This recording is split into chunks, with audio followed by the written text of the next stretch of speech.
sus comienzos el Plan Nacional de Música para la Convivencia, porque así se denominó pues, desde un principio, empezó a, digamos que, a trabajar unos componentes, o sea, el plan lo que hizo fue trabajar unos componentes que en ese momento se consideraban estratégicos para qué.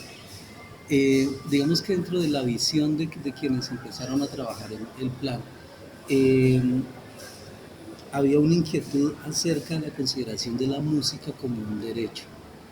Digamos que la música se empezó a considerar desde el plan, más allá de lo musical y de lo artístico, ¿sí? Sino digamos que la música como, como contribuye al desarrollo integral del ser humano y por lo tanto es un derecho. Entonces de lo que se partió fue de la idea de, de mirar una política pública musical desde la perspectiva de derechos culturales, es decir, así como uno va al colegio y aprende matemáticas, español, física, química, pues también debería tener derecho a estudiar música. Sin embargo, digamos que se planteaba en un contexto de precariedades, de muchas precariedades. O sea, por un lado, los espacios de formación eran precarios, bueno, muchos lo siguen siendo o eran inexistentes para las posibilidades de práctica de la música también eran insuficientes, pero por otro lado también digamos que la exigibilidad de ese derecho por parte del sector musical y de la ciudadanía también es muy precario, porque nosotros en Colombia nosotros no exigimos nuestros derechos. Sí, entonces, digamos que ese era como ese contexto que se veía en ese momento, entonces empiezan a trabajar unos ejes que en ese momento se consideraron estratégicos para el cumplimiento de ese derecho. Un eje tenía que ver con la formación, otro con la dotación, otro con la gestión, otro eje que tenía que ver con la divulgación y otro que tenía que ver con la información. Digamos que fueron los primeros cinco componentes que se empezaron a trabajar desde el Plan Nacional de Música para la Convivencia. Y por otro lado, pues lo que se planteó fue, bueno, sobre qué vamos a trabajar. Entonces vamos a trabajar desde el concepto de práctica musical colectiva.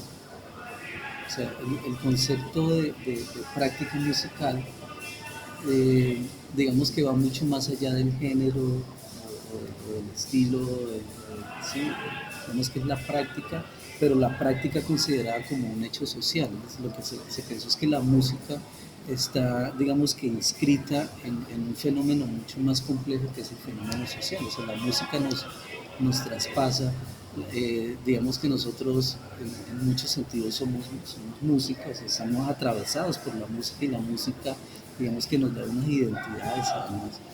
Entonces, ese era el tema de la práctica social colectiva, pero también qué es lo que se genera en la práctica musical colectiva, o sea, qué es lo que se genera ahí como hecho social y como hecho cultural y también como hecho artístico, es decir, el hecho de que nosotros podamos tocar juntos, eso tiene unas implicaciones. Y el hecho de que en un municipio la gente empiece a tocar juntos, que exista esa oportunidad, también tiene unas implicaciones. Entonces empezó a trabajar sobre cuatro prácticas que en ese momento digamos que se seleccionaron. Fueron una que venía con, o que ha tenido muchísima fuerza en el país desde comienzos del siglo XX, que son las bandas de viento, o sea, las bandas que hay en los pueblos, las que amenizan la fiesta. Eh, Además, eso tenía un antecedente que era un plan nacional de bandas y tenía también unos antecedentes muy fuertes en lo regional eh, con las experiencias de Caldas. En Caldas, no sé si ustedes conocen la experiencia de Caldas en cuanto a bandas. En Caldas hubo alguien que de manera muy inteligente pensó que los maestros de las bandas municipales de música debían tener un nombramiento oficial y entonces se logró que se adscribieran a la planta de la Secretaría de Educación Departamental. Entonces los maestros allá son nombrados y eso también tiene implicaciones importantes en cuanto a continuidad de los procesos. La otra experiencia fue la de una experiencia que se había venido desarrollando en Antioquia por el maestro Luis Uribe Bueno, donde también él pues hace unos planteamientos de pagar maestros de banda del departamento en todos los municipios. Y el plan nacional de bandas. La otra práctica colectiva digamos que se privilegió en ese momento fue la de coros, se nominó como coros y no como expresiones vocales, sino como coros. La otra fueron las músicas tradicionales populares y la otra fue la de orquestas de formato sinfónico. ¿Sí?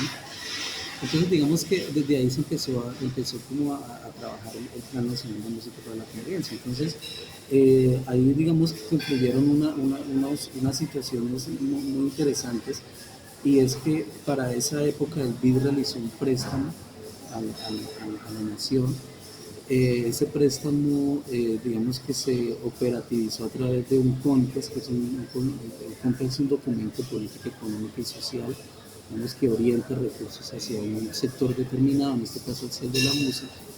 Y entonces a través de ese recurso se empezó un proceso de dotación de instrumentos musicales en los municipios del país, principalmente para bandas. Bandas de las bandas, no bandas de rock, sino bandas de las que conocemos. Es que como ahora ustedes cuando yo hablo de bandas, me remite a otra cosa. Entonces se empezó ese proceso y se empezó un proceso de promoción desde el Plan Nacional de Música para la Convivencia, de estructuración de escuelas municipales de música. Entonces, por qué se dio eso? Porque es que, digamos que la garantía a ese derecho del disfrute, la práctica y la formación musical debía, eh, debía desarrollarse en un sitio pues era la escuela. No, en Colombia, desde muchos años antes, se había eliminado la formación musical en la escuela, en el aula, entonces había que generar ese espacio.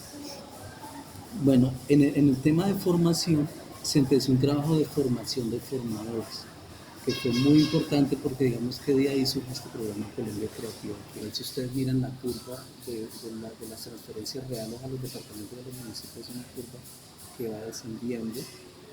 Eh, el presupuesto que se asigna a cultura no alcanza a ser ni siquiera el 0.000.1% del PIB. Entonces, si ustedes comparan el presupuesto del sector del Ministerio de Cultura frente a otros, del sector cultural frente a otros sectores, es como del 0.1%. Entonces, digamos que es también esa precariedad. Entonces, digamos que en esa medida las posibilidades es que el plan pues empieza también como a repensarse y a, y a replantearse otras cosas. Para el año 2007-2008, eh, digamos que el plan empieza a incorporar otros componentes. Entonces empieza a incorporar un componente de investigación. Los otros componentes empiezan a repensarse también, desde el componente de formación que se había enfocado en la profesionalización y cualificación de los maestros y formación de formadores, empieza también a tener acción sobre los municipios. Miren, el Plan Nacional de Música para la Convivencia es una de las, tal vez la única, dentro del sector cultural, de las líneas de política cultural que llega a los municipios directamente, que pone a una persona no pagándole, pero que digamos que manda asesores musicales pedagógicos a los municipios. Entonces, el componente de formación empieza también a hacer esas asesorías pedagógicas a los maestros en los municipios, a cualificarlos permanentemente, y empiezan a generarse unos proyectos transversales a todo el plan. Uno de ellos, desde el componente de investigación, es el proyecto de territorios sonoros. El proyecto de territorios sonoros tiene como propósito, digamos que organizar a los agentes y a los procesos musicales en territorios que comparten ciertas sonoridades. Por decir algo, en el Huila, el territorio de Huila, Tolima, que comparten algunas cosas, el territorio de los llanos o la Orinoquía, que comparten, digamos que por el Soroco y por otras expresiones musicales algunas cosas. en el norte pitos y tambores, etcétera. Entonces empiezan a surgir esos proyectos transversales, y pues el plan continúa, digamos que continúa desarrollándose. Hacia el año 2011 se involucra un componente de producción y emprendimiento, que es cuando yo llego al Ministerio de Cultura, eh, el componente de prácticas musicales, que es donde llega Diego hacia el año 2012, 2013. Y ahí es muy importante, digamos, que la llegada de Diego a ese componente, porque digamos que el plan seguía mirando unas prácticas, las mismas prácticas de las que ya le hablé, pero resulta que la realidad del país pues obviamente que ha cambiado, y entonces las prácticas urbanas, ¿dónde están? ¿Sí?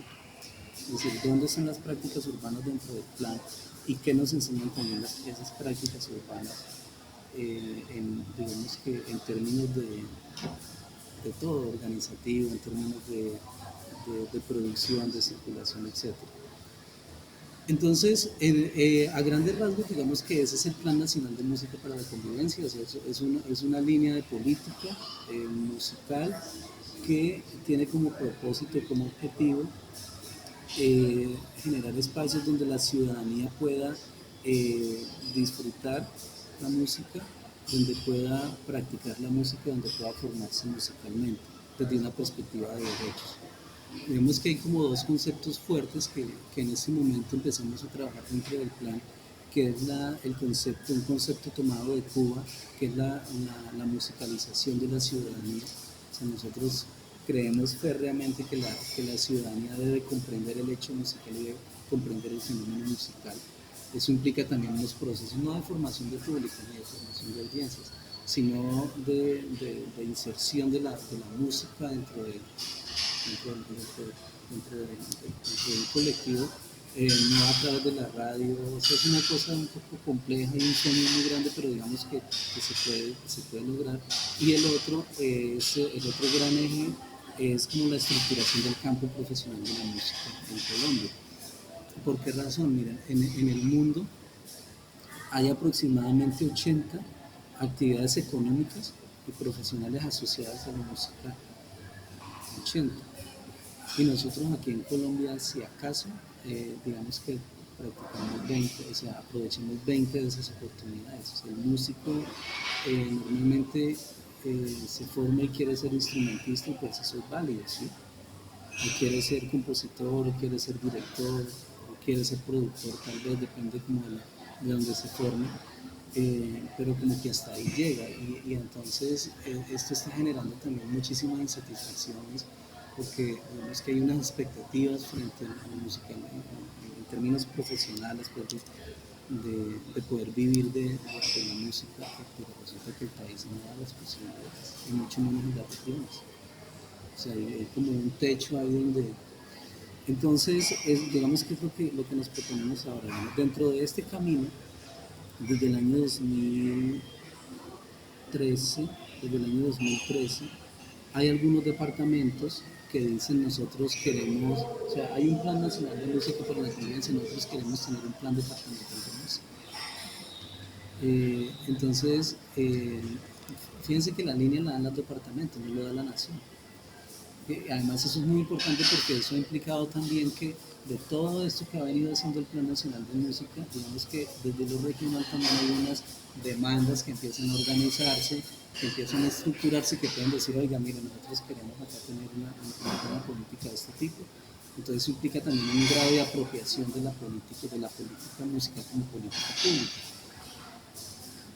Entonces, desde ese año el ministerio empieza a apoyar la estructuración de esos planes departamentales de música. ¿En cuáles departamentos?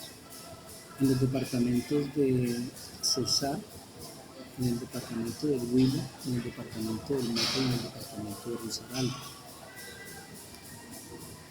Eso también es algo inédito, porque lo que nosotros planteamos y lo que plantearon los mismos departamentos es que se quería hacer una construcción de política, pero no desde Bogotá ni desde una oficina aquí en Neiva, ¿sí?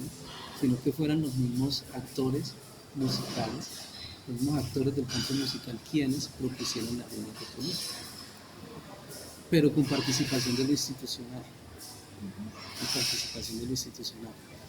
Aquí en el Huila fue un proceso, y hay que decirlo claramente, fue un proceso muy difícil porque, sobre todo desde lo institucional, o sea, la respuesta institucional frente al plan departamental de música fue muy ¿no? Digamos que el Ministerio de Cultura eh, durante el año 2014 y durante el año 2015, durante cada año, aportó 100 millones de pesos como un caso, digámoslo así, mira, tenemos 100 millones de pesos, construyamos esto, usted departamento ponga algo, ¿sí? O involúcrese dentro del proceso. Acá, por ejemplo, no pusieron nada, pero seguimos, ¿sí? Se involucran dentro del proceso, pero no fue posible, no fue posible. En los otros departamentos, pues como para tener un punto de comparación, vamos a pensar en departamentos como Risaralda. Risaralda se le aportaban 100 millones de pesos y ellos ponían 140 millones de pesos. Y decían, nosotros nos vamos a meter en esto.